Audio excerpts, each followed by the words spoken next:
Hello बच्चों, तुम लोग को हम प्रिपरेशंस ऑफ हेलो एल्केन बता रहे थे और फ्रॉम अल्कोहल से बता दिए थे। आज बात करते हैं कि एल्केन और एल्कीन से कैसे हेलो एल्केन बनाते हैं। तो हेडिंग दो, methods of preparations of halo alkane.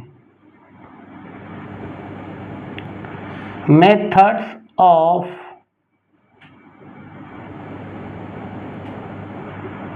Preparations of क्या, हेलो एल्केन। हेलो एल्केन क्या है, इसका आईयूपीएसी नेम है और कॉमन नेम क्या, एल्काइल हैलाइड। ठीक है, तो पहले बताते हैं नंबर वन, फ्रॉम एल्केन से। फ्रॉम एल्केन, तुमको मालूम है कि एल्केन का क्या फार्मूला होता है, CnH2n+2। ठीक है, उसमें रिएक्शन करवा देते हैं बाय द रिएक्शन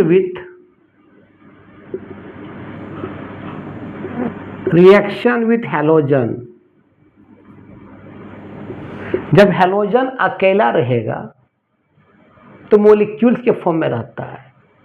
जैसे X रहेगा, X मतलब X2 के फॉर्म में रहेगा, मतलब F रहेगा F2 के फॉर्म में, Cl रहेगा Cl2 के फॉर्म में, Br रहेगा Br2 के फॉर्म में, I रहेगा I2 के फॉर्म में। जब अकेला रहेगा तो मोलिक्यूल्स के फॉर्म में रहता है, जब कंबाइंड के फॉर्म में रहेगा तो एटम के फॉर्म में रहेगा, लेकिन अकेला रहेगा तो मोलिक्यूल्स के फॉर्म में रहेगा। तो अच्छा, एल्केन में अगर N का वैल्यू तुम 1 पुट करो तो CH4 आएगा। देखो तो अगर CH4 है, अगर इसको रिएक्शन किससे करवा दिए, Cl2 से, इन प्रेजेंस ऑफ सनलाइट। ये रिएक्शन होता है सनलाइट के प्रेजेंट में, धूप के प्रेजेंट में। ठीक है, सनलाइट के प्रेजेंट में। तो यहाँ पर अगर Cl2 देंगे तो उसको बोलते हैं क्लोरीनेशन, बोलते हैं क्लोरीनेशन।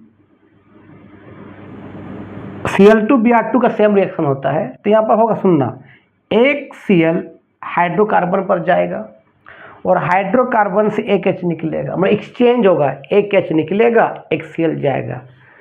तो ऐसा हो जाए, देखो CH4 क्या बन जाएगा बताओ, CH3 और एक Cl चला गया तो CH3Cl और एक H और एक Cl क्या बन जाएगा बताओ, तो HCl, और HCl गैस के रूप में उड़ जाएगा। तो इसका नाम क्या है, हेलो एल्केन। तो Cl तो क्या बोलेंगे इसका नाम, क्लोरो, एक कार्बन क्या बोलेंगे, मिथ, सिंगल बॉन्ड है तो क्या बन जाएगा, क्लोरोमीथेन हो जाएगा। इस रिएक्शन को हम सब्स्टिट्यूशन रिएक्शन भी बोलते हैं, सब्स्टिट्यूशन रिएक्शन।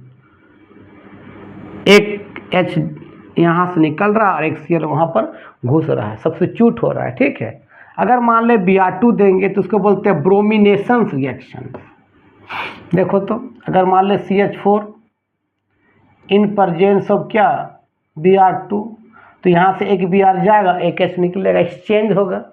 तो बता क्या हो जाएगा, CH4 क्या हो जाएगा, CH3 Br और एक H और एक Br क्या बन जाएगा, जल्दी बताओ, HBr। किसके प्रेजेंट बताओ, सनलाइट के प्रेजेंट में। ठीक है, अगर Br2 रहेगा तो ब्रोमिनेशन रिएक्शंस होगा। अगर ऐसा रहेगा, मत 3 कार्बन, 1 2 3, तुमको मालूम है एक कार्बन के 4 बॉन्ड, तो 1 2 3 4, 1 2 3 4, 1 2 3 4 है ना। इसको कैसे लिख सकते हैं बता, तो CH3 CH2 CH3, अगर लगा देगा यहाँ Cl2 और इन प्रेजेंस ऑफ सनलाइट, रिएक्शंस क्या होगा, सुनना पहले। तो ये 2 डिग्री कार्बन है, मतलब ये कार्बन 2 कार्बन से घिरा हुआ, ये 1 डिग्री कार्बन। तो ये Cl यहाँ भी, ये यहाँ से भी H निकाल सकता है और ये Cl यहाँ से भी H निकाल सकता है। 2 कंडीशन हो सकता है। तो 2 कंडीशन हुआ, मान लेते हैं ये Cl यहाँ घुसा 2 डिग्री कार्बन पर, तो एक H वहाँ से निकलेगा। तो बता क्या बन जाएगा, CH3 CH और एक Cl घुस गया, और फिर क्या बताओ, सिंगल बॉन्ड क्या, CH3 और एक H और एक Cl क्या बन गया बता यार, HCl। ये कंडीशन होगा। दूसरा कंडीशन क्या होगा, 1 डिग्री से कि एक Cl यहाँ घुसेगा और वहाँ से H निकालेगा, तो ये भी कंडीशन हो सकता है। मतलब क्या, CH3 CH2 या क्या हो जाएगा, CH2Cl और एक H एक Cl क्या बन जाएगा बता, HCl। 2 कंडीशन होगा। तो कौन मेजर और कौन माइनर, कौन ज़्यादा बनेगा कौन कम बनेगा, सुनना। तो ये रिएक्शन होता है फ्री रेडिकल मैकेनिज्म में, ठीक है। फ्री रेडिकल का मतलब क्या होता है, कार्बन पर एक इलेक्ट्रॉन को बोलते हैं फ्री रेडिकल। ये क्लास 11 इसका मैकेनिज्म भी पढ़ोगे। अच्छा, अगर एक फ्री रेडिकल 3 कार्बन से बॉन्डेड है तो उसको बोलते हैं 3 डिग्री रेडिकल बोलते हैं। अगर एक रेडिकल 2 कार्बन से बॉन्डेड है उसको बोलते हैं 2 डिग्री रेडिकल बोलते हैं। सबको 4 बॉन्ड दिखा देना। एक रेडिकल अगर 1 कार्बन से बॉन्डेड है उसको 1 डिग्री रेडिकल बोलते हैं, और 3 डिग्री रेडिकल ज़्यादा स्टेबल होता है 2 डिग्री देन 1 डिग्री रेडिकल, ठीक है। 3 डिग्री रेडिकल ना, 3 degree carbon radical, 2 degree carbon radical और 1 डिग्री कार्बन रेडिकल, तीनों से ज़्यादा स्टेबल कौन, 3 डिग्री कार्बन रेडिकल स्टेबल होता है। तो यहाँ पर जो बनेगा 2 डिग्री कार्बन रेडिकल बनेगा और यहाँ बनेगा 1 डिग्री कार्बन रेडिकल। तो Cl कहाँ जाएगा, जहाँ स्टेबल है। कहाँ स्टेबल है, 2 डिग्री रेडिकल। मतलब यहाँ ये बन रहा था, ये 2 डिग्री कार्बन रेडिकल बनेगा और यहाँ बनेगा, यहाँ पर 1 डिग्री कार्बन रेडिकल बनेगा। तो Cl कहाँ टिक करना चाहेगा, 2 डिग्री कार्बन रेडिकल, क्योंकि 1 डिग्री ज़्यादा स्टेबल कौन होता है, 2 डिग्री होता है। सबसे ज़्यादा कौन, 3 डिग्री, फिर 2 डिग्री, फिर 1 डिग्री। इसलिए ये आपका यहाँ पर ये मेजर बनेगा और ये आपका क्या बनेगा बताओ, माइनर बनेगा। लिख लो, 2 कार्बन अटैक करना मेजर, 1 कार्बन अटैक करना माइनर, क्योंकि 2 कार्बन पर 2 डिग्री और 1 कार्बन पर 1 डिग्री रेडिकल। चलो लिख लो, कार्बन बढ़िया से लिखो, ON लिख दो। चलो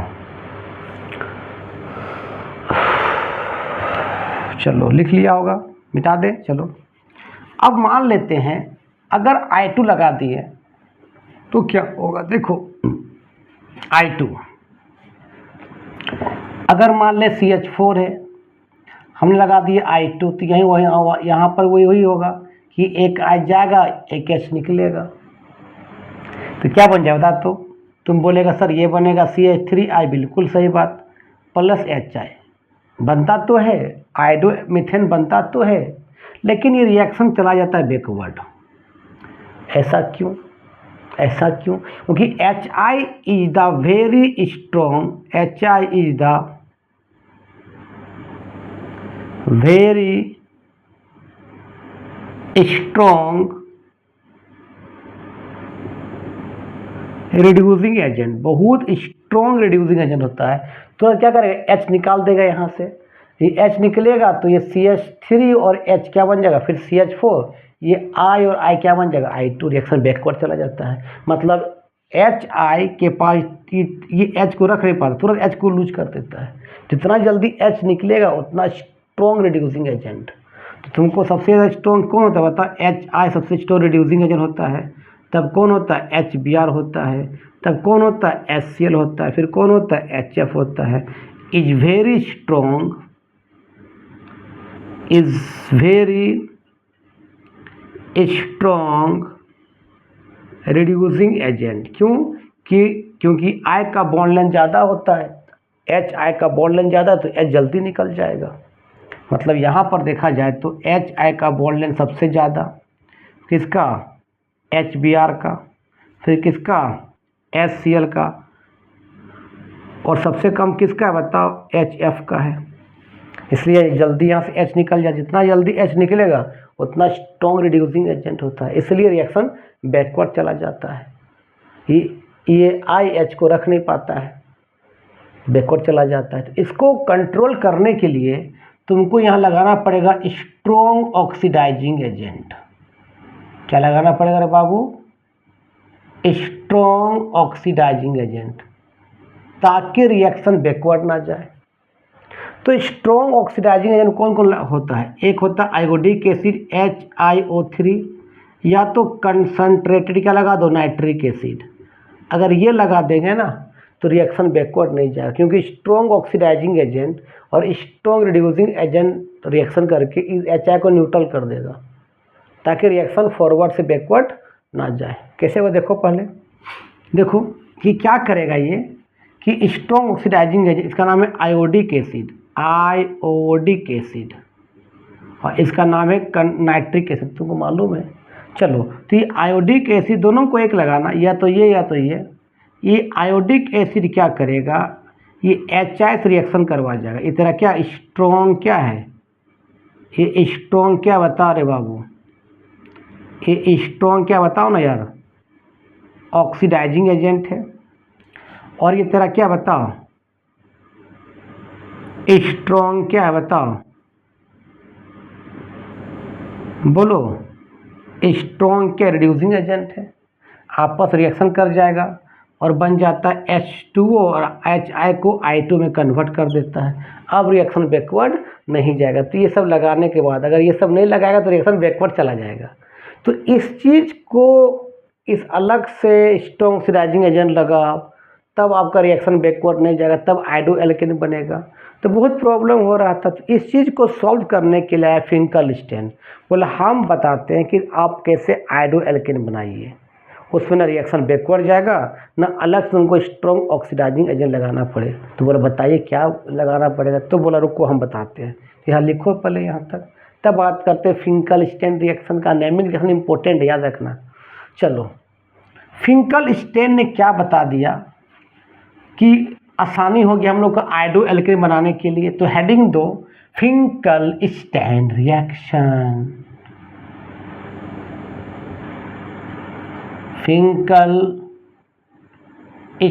रिएक्शन। इस मेथड से ओनली आइडो एल्केन बनाते हैं, ओनली फॉर आइडो एल्केन। मतलब इस मेथड से only for prepared, only for prepared by क्या, आइडो एल्केन। दूसरा कुछ नहीं बना सकते हैं, ओनली फॉर आइडो एल्केन ही बनाएंगे। इस रिएक्शन को हैलोजन एक्सचेंज रिएक्शन भी बोल सकते हैं, हैलोजन एक्सचेंज रिएक्शन भी बोल सकते हैं। ठीक है, फिंकल ने बोला, हमने नहीं बोला, फिंकल ने बोला कि क्या करो, एल्काइल हैलाइड लो, RX लो, और या X का मतलब या तो क्लोरीन हो या तो ब्रोमीन हो। ठीक है, दोनों, और दूसरा कुछ ना हो। और इसको रिएक्शन करवा दो सोडियम आयोडाइड के साथ, NaI के साथ, इन प्रेजेंस ऑफ एसीटोन। ठीक है, तो क्या होगा यहाँ से, ये X निकलेगा, एक I घुसेगा, एक्सचेंज होगा, ये NX निकल जाएगा और ये I घुस जाएगा। तो बता क्या बन जाएगा, बोलो तो, बोलो रे, RI प्लस NaX। 12 बज गया रात, इसलिए थोड़ा सा हम भी डीएक्टिव हो गए, लेकिन नहीं, एक्टिव से पढ़ाएंगे। ठीक है, R का मतलब तुमको मालूम है, अल्काइल ग्रुप होता है, फार्मूला क्या होता है, CnH2n+1। ठीक है, अगर हम लोग R की जगह पर हमने N का वैल्यू रखेंगे 1, यहाँ पर N का वैल्यू 1 रखेंगे, तो क्या होगा, CH3 आएगा।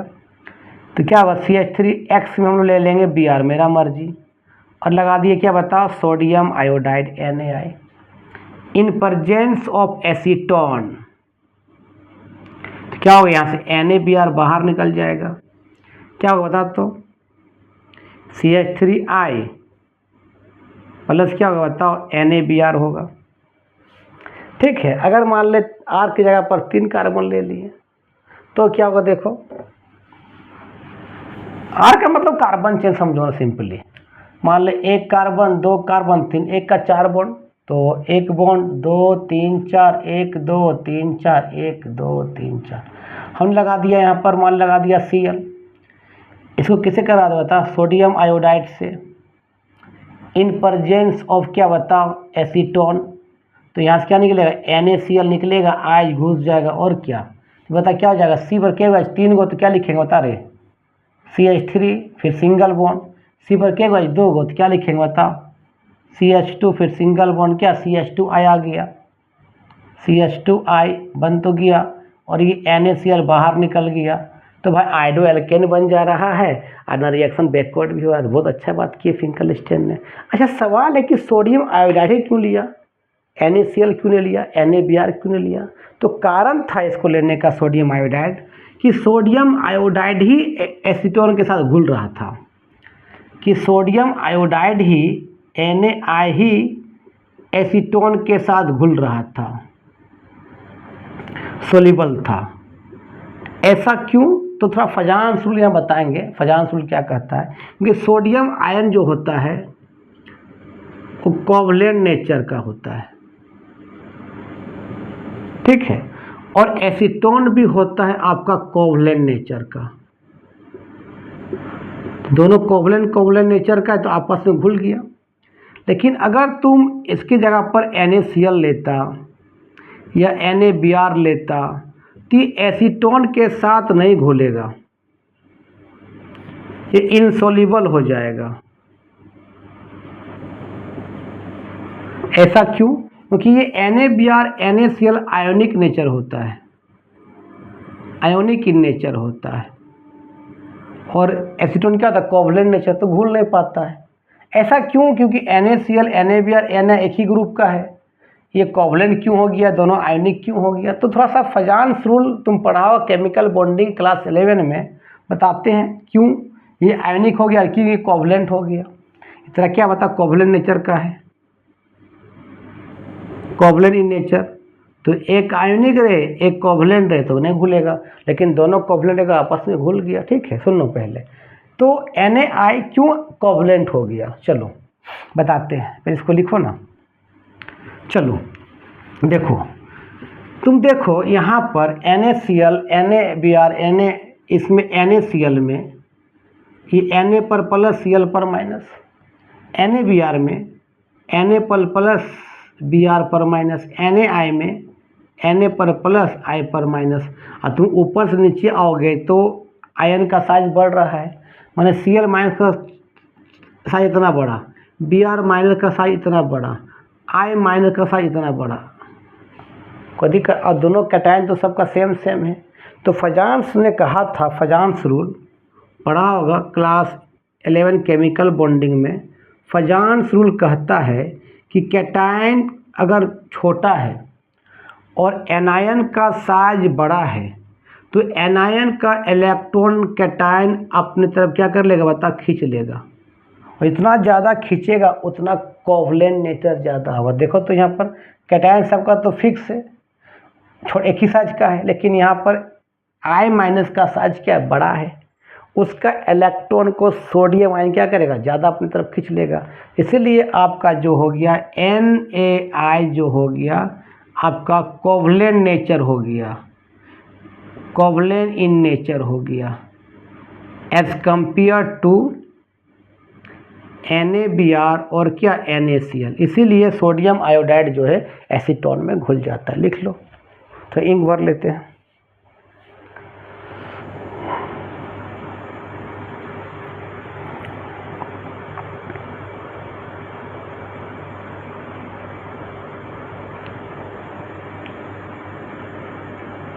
सुनो, तो ये तो फिंकल स्टैंड रिएक्शन तुमको समझ में आ गई है। अब थोड़ा सुनो कि मान लेते हैं, सुनो सुनो सुनो सुनो रे बाबू, बढ़िया से सुनो रे, सुनो। अगर मान लेते हैं कोई भी एल्केन को, मान ले CH4 को, जब F2 से रिएक्शन करवाते हैं तो क्या होना चाहिए था? तुम बोलोगे कि एक F घुसेगा एक H निकलेगा, यही होना चाहिए था, है ना? मतलब तुम बोलेगा कि ये होना चाहिए था कि CH3F प्लस एक F और एक H, HF होना चाहिए था, लेकिन ये होता ही नहीं है। क्यों नहीं रे भाई? क्योंकि फ्लोरीन का रिएक्टिविटी बहुत ज़्यादा होता है, बहुत ज़्यादा, माने F2 is the very reactive element, is very reactive element. और पूरा पीरियोडिक टेबल में फ्लोरीन का इलेक्ट्रोनेगेटिव बहुत ज़्यादा होता है, सबसे ज़्यादा इसी का होता है। मतलब fluorine F2 is the strong fluorine is the highest, लिखो ना, हाईएस्ट इलेक्ट्रोनेगेटिव एटम। फ्लोरीन का क्या हाईएस्ट इलेक्ट्रोनेगेटिव एटम है। अगर उसको हाइड्रोकार्बन से रिएक्शन करवाएंगे ना तो ये फ्लोरीन क्या करेगा, अगर फ्री स्टेट में फ्लोरीन रहे, कंबाइंड फॉर्म में नहीं रहे, फ्री स्टेट में रहे, तो जितना भी हाइड्रोकार्बन में हाइड्रोजन सबको बाहर निकाल देगा। ये मतलब कार्बन बना देगा, आप पूरी हाइड्रोजन को बाहर निकाल देंगे। हमको निकालना था एक हाइड्रोजन को, ही पूरा हाइड्रोजन निकाल देगा, इतना रिएक्टिव है ये। बैलेंस करोगे 2 लग जाएगा, तो फ्लोरोएल्केन बन नहीं रहा था। तो एक साइंटिस्ट आए, इसका नाम था स्वार्ट्स। बोला भाई हम एक बुद्धि बताते हैं, फ्लोरोएल्केन बन जाएगा, लेकिन आपको पहले फ्लोरीन को क्या करना पड़ेगा, रिएक्टिविटी कम करना पड़ेगा। तो फ्लोरीन जब एलिमेंटल फॉर्म में होगा, अपना फॉर्म में हो, किसी से रिएक्शन नहीं किया होगा, तो बहुत रिएक्टिव होगा। लेकिन वो कंबाइन के फॉर्म में आ जाए, किसी के साथ रिएक्शन हो जाएगा ना, तो उसका रिएक्टिविटी थोड़ा घट जाता है। तो इसको बोला कि पहले आप इसका रिएक्टिविटी घटाइए, कंबाइन फॉर्म में ले आइए। तो स्वार्ट्स रिएक्शंस आया, इसने बताया कि हम बुद्धि बता रहे हैं स्वार्ट्स। तो स्वार्ट्स रिएक्शन से ओनली फॉर क्या बनेगा, फ्लोरोएल्केन। याद रखना, फिंकल से आयोडोएल्केन, स्वार्ट्स से फ्लोरोएल्केन। ये किसके लिए एप्लीकेबल बताओ, फ्लोरोएल्केन के लिए एप्लीकेबल है। ये भी तरह क्या है, हैलोजन एक्सचेंज रिएक्शन से।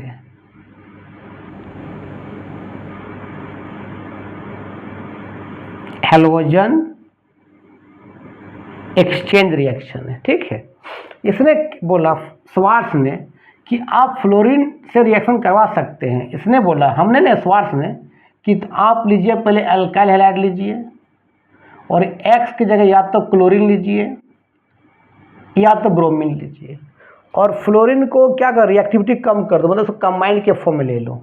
या तो आप ले लीजिए AgF ले लीजिए कंबाइन के फॉर्म में, या तो आप Hg2F2 ले लीजिए, या SbF3 ले लीजिए। सब जगह फ्लोरीन क्या कंबाइन के फॉर्म में, तो अब रिएक्टिविटी घट जाएगा। तो यहाँ से ये Ag, अगर AgF ले लिए तो Agx यहाँ से निकल जाएगा, वहाँ F जुड़ जाएगा। मतलब क्या हो जाए बता, तो RX प्लस AgX हो जाएगा। अगर मान लेते हैं R के साथ हमने ले लिया Cl और लगा दिया पर यहाँ क्या बताओ Ag2F2, तीनों कुछ भी लगा सकते हैं, तो क्या होगा, ये वाला बंदा बाहर निकल जाएगा, F वहाँ जुड़ जाएगा।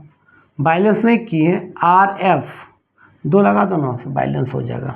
तो 2RF हो जाएगा प्लस Ag2Cl2 बाहर निकल जाएगा, Ag2Cl2 बाहर निकल जाएगा। इसी को बोलते हैं स्वार्ट्स रिएक्शन। R का मतलब क्या, एल्काइल ग्रुप, फार्मूला क्या, CnH2n+1 होता है। तो मान लेते हैं R का फार्मूला क्या होता है, तुमको मालूम है ना यार, R का फार्मूला क्या होता है, CnH2n+1। अगर 1 पुट करेंगे क्या आएगा, CH3। हमने लगा दिया Br और यहाँ लगा दिया मान ले क्या, AgF लगा, तीनों में कुछ भी लगा रहेगा, ये कुछ भी, AgF लगा दी, जनरली AgF लगा रहता है। तो क्या होता, तो यहाँ AgBr निकल जाएगा, F चला जाएगा वहाँ पर, मतलब क्या CH3F प्लस बोलो ना क्या हो जाएगा, AgBr हो जाएगा। मान लेते हैं इसका 2 कार्बन ले लेते हैं, और क्या, CH3 CH2 हमने Cl ले लिया, लिखा रहेगा क्या AgF, क्या बनेगा, तो AgCl को निकाल दो, हैलोजन एक्सचेंज रिएक्शन हो रहा है कि नहीं, बता क्या हो जाएगा बोलो, CH3 CH2F प्लस क्या हो जाएगा AgCl होगा, लिख लो। इसी बोलते हैं स्वार्ट्स रिएक्शन। मतलब इसके लिए क्या, फ्लोरोएल्केन के लिए एप्लीकेबल, लिख लो।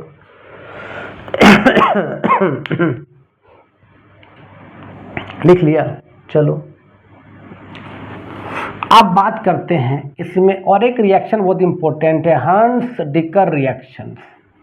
ये हंस डिकर होता है ब्रोमोएल्केन के लिए, आयोडोएल्केन के लिए फिंकल स्टेन, स्वार्ट्स के लिए फ्लोरोएल्केन, और ब्रोमोएल्केन के लिए बेस्ट में क्या, हंस डिकर रिएक्शन। हंस डिकर देखना, अगर स्पेलिंग गलती होगा तो सुधार लेना तुम लोग अपने से। हंस, यही होना चाहिए, हंस डिकर रिएक्शन। इस मेथड से क्या बनेगा, ब्रोमोएल्केन। इस मेथड से क्या बनेगा बता रहे बाबू, ब्रोमोएल्केन, ठीक है। इसने बोला, हमने नहीं बोला, हंस टिकर ने बोला। तुमको मालूम है ये RCOOH को बोलते हैं कार्बोक्सिलिक एसिड, सबको मालूम है। R का मतलब कार्बन चेन। इसको ऐसे भी खोल के भी लिख सकते हैं तुम लोग, RC⋯OH खोल के लिख सकते हैं, इसे कार्बोक्सिलिक एसिड बोलते हैं।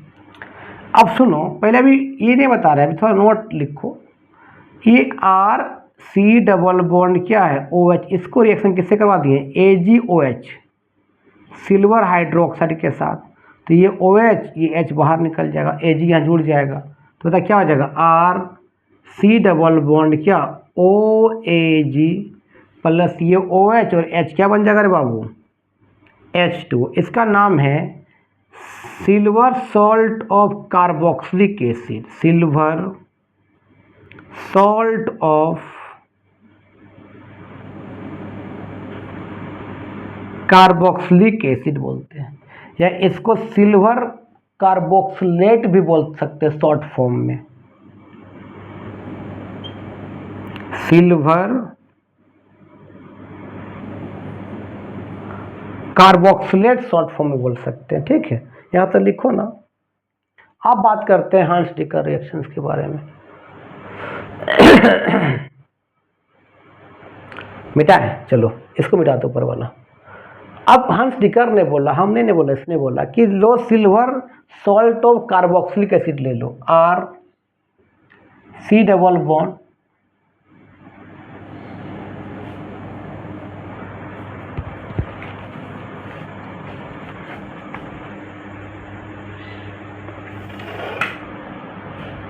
क्या ले लो, RC⋯ क्या ले लो, OAg ले लो, silver salt of carboxylic acid.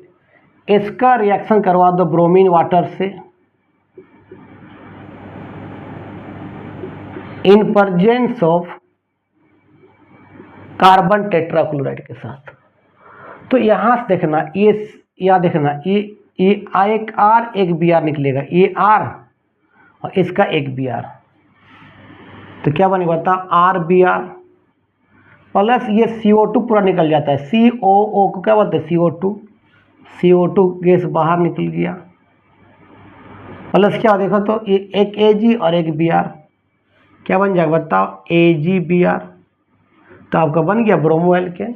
अच्छा, कोई भी कंपाउंड से CO2 का बाहर निकलना उसको बोलते हैं डीकार्बोक्सिलेशन रिएक्शन। मतलब इस रिएक्शंस को हम डीकार्बोक्सिलेशन रिएक्शंस बोल सकते हैं।